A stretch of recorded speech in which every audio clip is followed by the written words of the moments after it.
You've never seen anything like it in your entire life, Pezza. Don't talk to me about up there. Don't talk to me about in the conversation. Or what about this time when this guy did something? You've just witnessed the greatest innings of your life.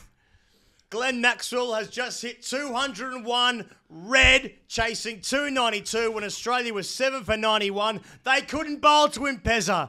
No one can bowl to him. Send a team from Mars and he'll spank him over to Neptune. They couldn't bowl to him, Pezza.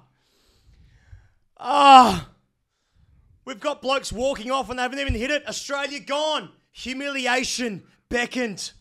It's the greatest innings of your entire life. The nation wakes up this morning with a massive internet outage because Glenn Maxwell has demolished everything and anything. Everything is gone. Nothing is the same. No one can change their Instagram display picture anymore because the internet's down. But at the moment, his fucking face should be in the national flag and his hairy forearms. The national anthem should just be us chanting Maxi for 3.5 minutes. Hug a stranger, kiss your mum, talk to your accountants, tell them nothing's the same. Laugh with your colleagues, gather around a screen, gather around any device. Maxi. Have that burrito with extra fries at lunch. Put too much sauce on it. Let it drip down your chin like the disgrace that you are. Slip some whiskey into your coffee this morning. Leave work early. Have a cold pint and just say, Maxi. Just say Maxi. You know, Peter Pan got bitten by a spider. He became Spider-Man. Bruce Wayne was scared of some bats. He became Batman. Glenn Maxwell fell off a golf cart and he became Prime Tiger. It's the greatest innings of your life, Australia. It's the greatest innings of your life, Pat Cummins. It's the greatest innings of your life, Sam Perry.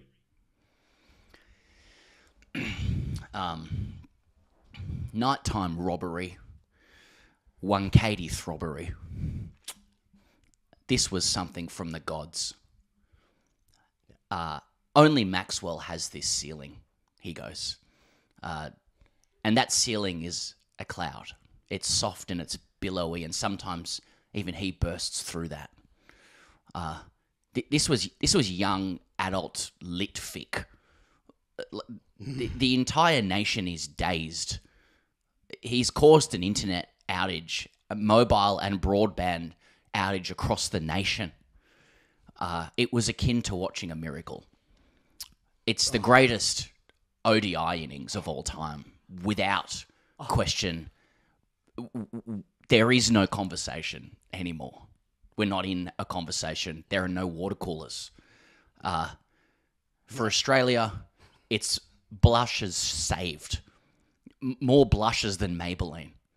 And for Afghanistan, a nightmare from the very depths of the dark Stokesian cannon. My dad came down to Melbourne from Sydney yesterday for a brief spending of time with the family. We stayed with the whole game till 4 a.m. together. Maybe there was 4 bottles of wine too. And father-son memories to last a lifetime. If only I had any memories after 4 bottles of wine. But, mate, this was special. This was insane. It was cartoonish. I've been searching for the image in my head, you know, and the analogy. What's the correct imagery if you couldn't see this game for what started to happen to Glenn Maxwell in the 140s? And all I could say is that Glenn Maxwell morphed into half demon, half Forrest Gump polio leg brace days. And then it was all over.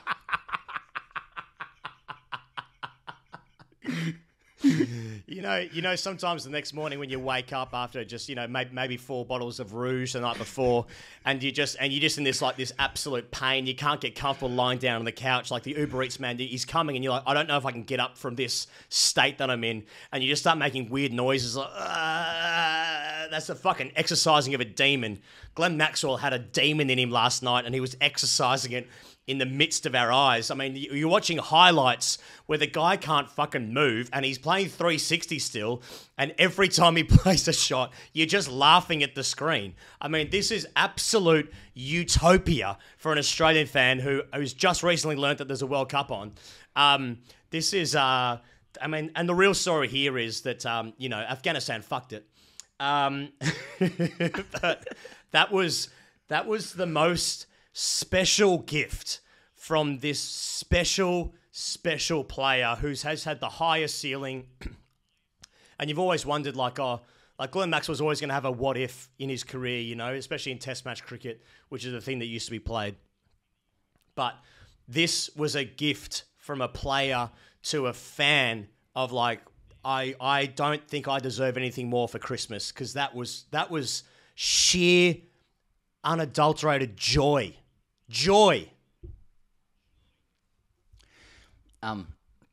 Just on Afghanistan, who I've always said is a very formidable team. In this game, they were clinical, controlled, carefully and patiently in the first innings, building a score to give their 4-pronged spin attack the opportunity to work their magic, as well as their seamers. And that's exactly how the game played out. It was the perfect plan, and they were delivering it with perfection. Rashid Khan was a man possessed. Australia were completely fucking cunted in this game. They completely and utterly outplayed Australia. They outbatted them, they outbowled them, they outstrategized them. And they actually reminded me in this game, Afghanistan, of what it is like watching the Socceroos in the Soccer World Cup, where they so often outperform their talents on the world stage. They draw on every fibre of blood, sweat and tears to hang in there with the stars in the back end of the tournament, only for some throbber to unlock them, in a knockout. This was more than that. Afghanistan weren't just good value.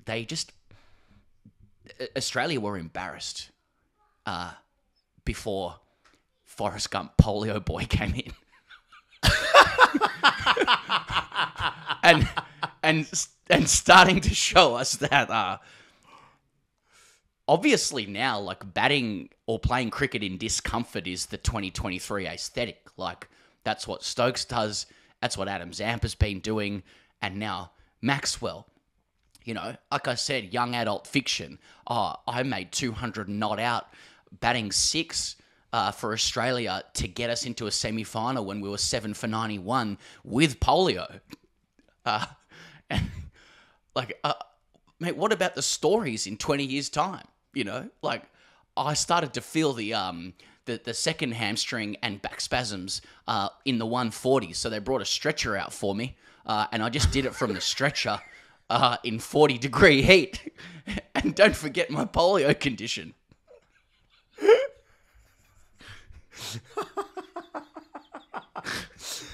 Oh, fucking hell. I mean, they'd offered him a wheelchair, but unfortunately there was no disabled parking at the stadium, so he wasn't allowed. Shakib Al Hassan was just there with a meter being like, he's over here.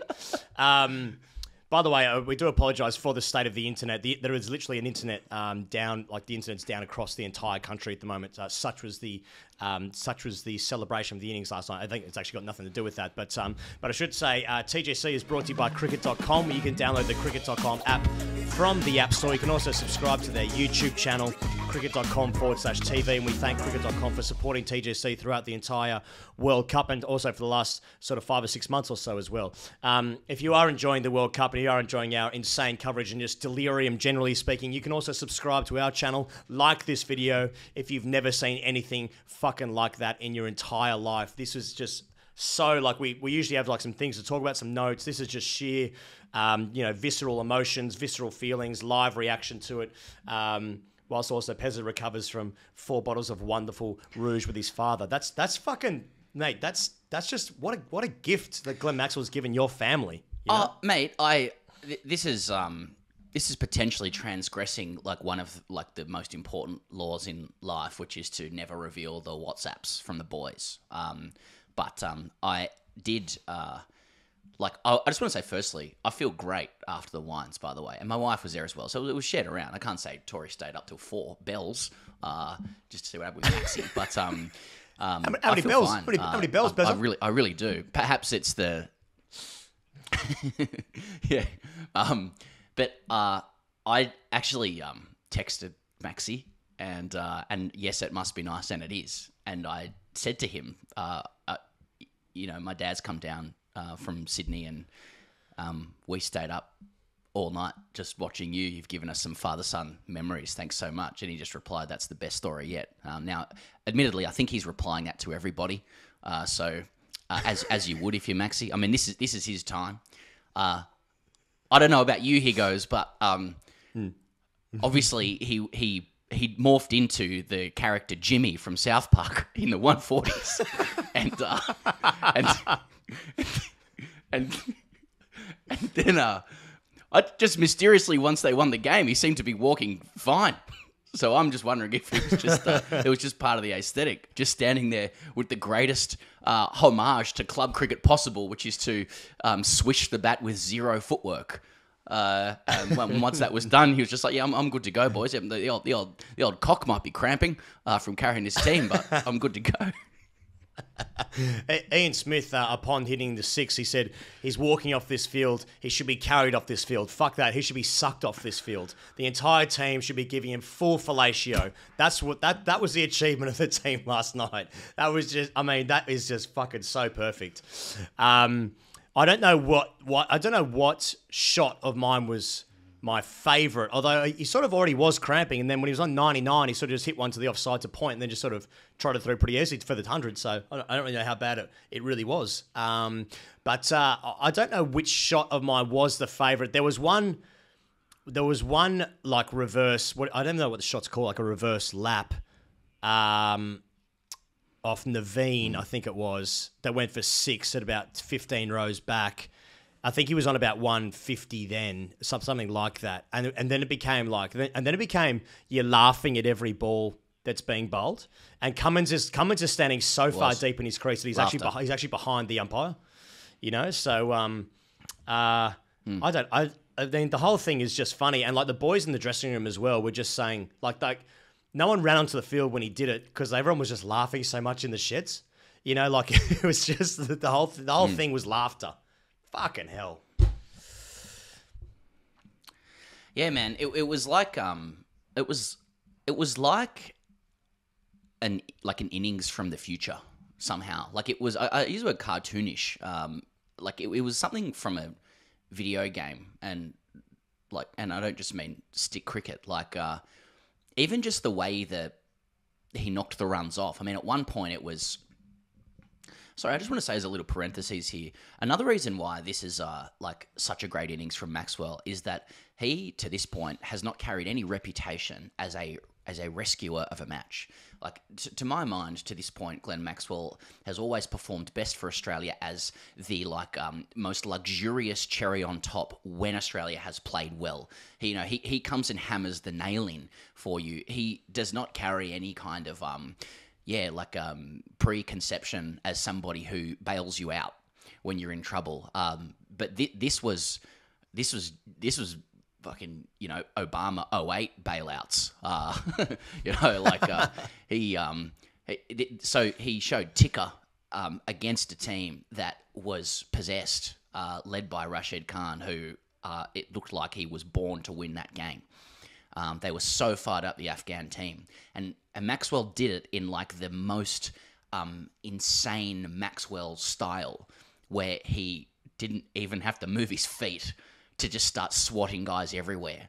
Like on the one hand, it was like somebody doing tricks in the backyard to 6-year-olds. And on the other hand, something that nobody in the world could ever do. And into the future, it's hard to see how people could do that. It was something otherworldly. I don't think it's going too far to say that. Even as the runs, like as he went through this innings, he brought up what felt like a consolation 100, and then you start looking at the score and feeling a little better about the fact that it's not going to be a net run rate pummeling. You're starting to forecast what happens in the game against Bangladesh and what needs to happen in other games. You also start thinking about the response on the YouTube video coming up the next day, which would have been just full of praise for the Afghan team. Unfortunately not. And then, yeah, like he just gets it to a run a ball, which in like 2023 cricket terms, you're well ahead. But there were so few wickets in hand. But the like handicap he had was that he couldn't run. So while they were run a ball, he was basically just hitting a 4 or a 6 or both off the first 2 balls of every over, and just then trying to like basically crutch his way to the other end, like leg brace his way down there. And so all those balls would be soaked up by Cummins, and then he'd go and do it again. And like this, so this isn't Stokes in a test match, like working the field. This is a one-dayer, like literally limited overs to do it. He couldn't move, and he was toying with the Afghan team.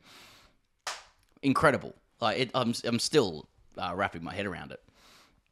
So when you got like legends in the commentary box, both players and broadcasters saying like I've never seen anything like it, that pretty much says it all, doesn't it? But we'll still add our sort of take for 20 minutes about how we can give them a blowjob to celebrate this. But that's the beauty of the internet. Mate, but I just want to say one more thing. Sorry, like Maxwell for his whole career has like even through the innings as well, it was like, that's great that he's got 100 and he's obviously in form and hope he can keep this going if Australia is to make the semi-finals.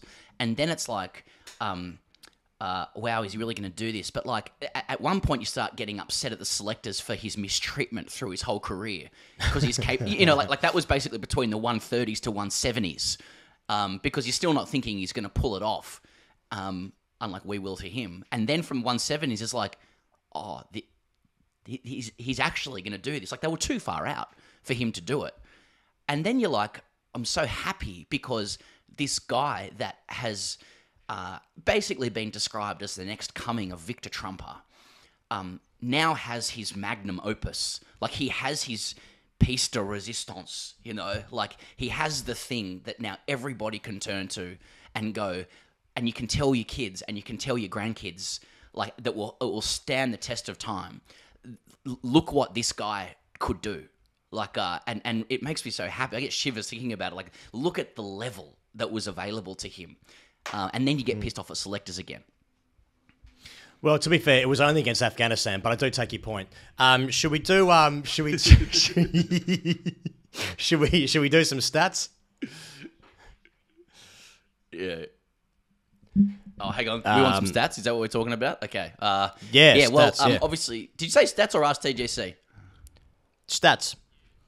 Stats, okay. We're just loading up now. Obviously, ladies and gentlemen, you're not going to get the tune. Higgins and I could pretend to do it with some glitchy broadband outage internet, but I think what really we need is just a...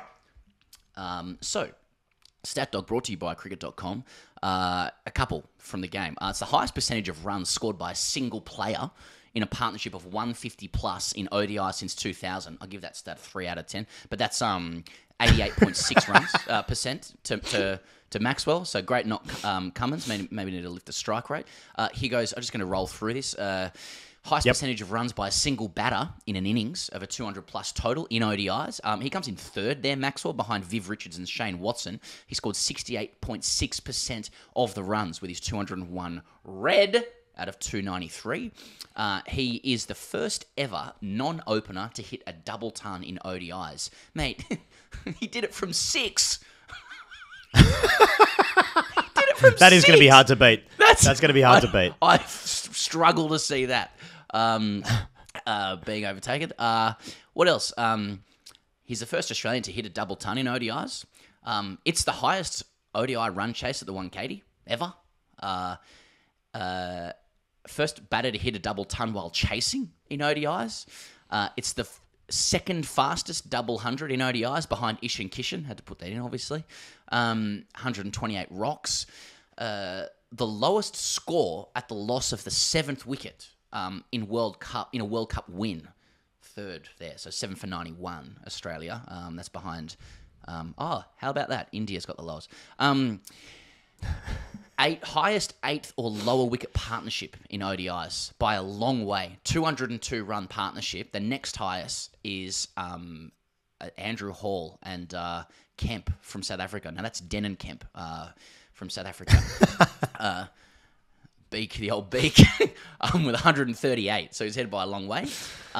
Shall I keep going? Go on. The lowest strike rate, this is a bit of Cummins drive-by stuff, but I'm sure he'll be very proud. The lowest strike rate in an ODI chase facing 60-plus balls, Pat Cummins with a strike rate of 17.6. It's the highest run chase by Australia in the World Cup and the highest at 180 in all ODIs. Now, Ibrahim Zadran, I believe he scored some runs. First Afghan opener to stay not out in the first innings of an ODI. All good, brother. Yeah, all good. What play, now mate? they've given us... Batted. Well, batted. What Ibrahim. Now they've got some Mitch Starc drive-by stuff. Thanks for that. That's probably... Yeah, that's... What do they call that? He goes like having a sense of occasion. Maybe the boys want to know how Mitch Starc's going. Some other Zadran stuff.